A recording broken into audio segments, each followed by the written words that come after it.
যারা দীক্ষা নেননি তারা অবশ্যই দীক্ষা নিন এবং সেই মহাতীর্থ দেওঘর থেকে ঘুরে আসুন। দেখবেন মনের যত ময়লা আছে সব দূর হয়ে যাবে। যারা গিয়েছে মহাতীর্থ দেওঘর তারাই সেই বুঝেছে যে মহাতীর্থ দেওঘর কি জিনিস। তাই আমার গানের ভাষায় বলছি,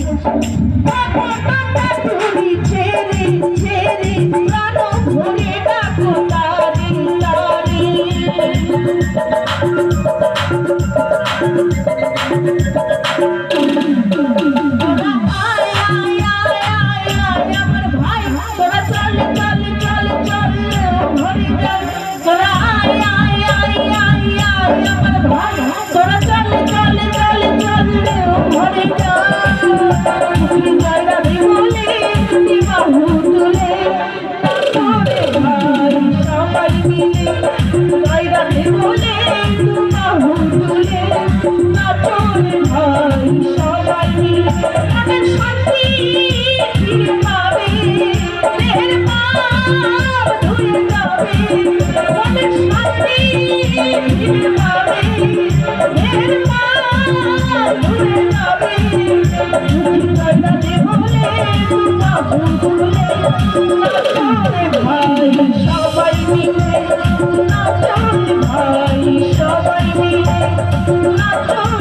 ভাই সবাই মিলে নাচো রে ভাই সবাই মিলে নাচো রে ভাই সবাই মিলে নাচো রে ভাই